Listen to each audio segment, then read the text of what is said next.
Hi, I'm Larry Levin from the St. Louis Jewish Light, and with me for Cop Talk today, as always, our prestigious and esteemed Editor-in-Chief Emeritus, Bob Cohn. Thank you. Nice to be here. Bob, I spoke to a reader today about his views on Obama and Jews.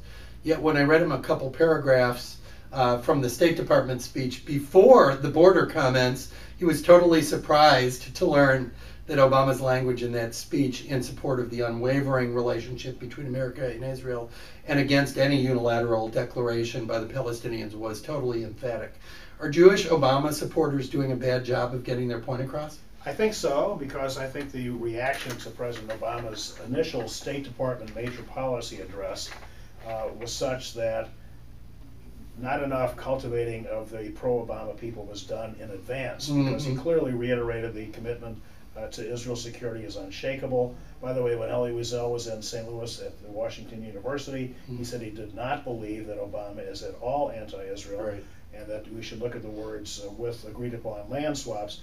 But the 67 borders became the item that fit into the headline. Right, and of course the congressional speech in Netanyahu gave, in which he got standing ovations, was really nothing new, nor really a declaration about Obama, because every Israeli prime minister has gotten standing ovations from Congress. And he went out of the way to praise not only Obama, but Vice President Joe Biden, with whom he had a minor dust-up a couple of years ago during Biden's visit. So it's all part of the traditional Washington game. You see such different accounts of Israel's international affairs in the two primary English language Israeli newspapers, the Jerusalem Post and Haaretz.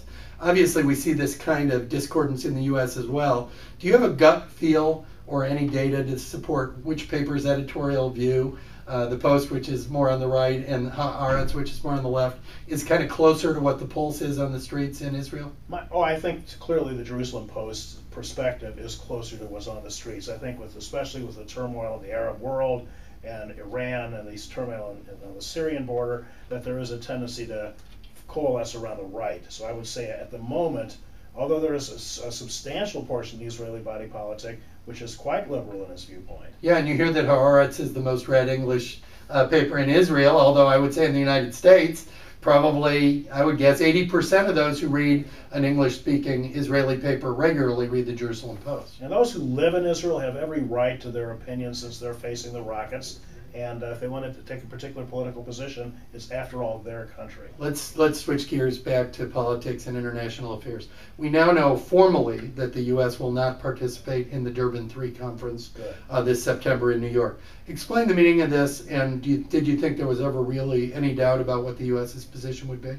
I don't think there was absolutely any doubt at all. Durban I took place right before September 11th, which eclipsed its significance. But it was not only an anti-Israel agenda. The United Nations Conference Against Racism was Orwellian, the exact opposite, because Israel and Jewish representatives of groups like B'nai B'rith and Hadassah were physically assaulted. It was really a travesty.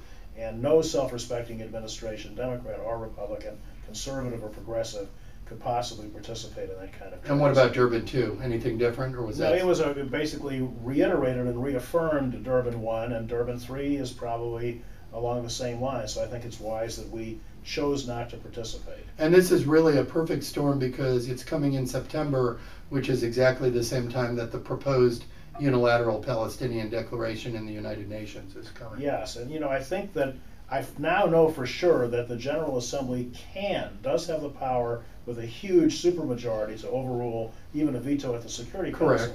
So if the Palestinians can get that magic number, they will get admission to the United Nations as a state. That doesn't mean that the day after tomorrow the 1967 borders will be a reality, though. No, that's right. All right, let's switch to baseball. We have the Jews in Baseball movie coming up at the Jewish Film Festival on June 12th.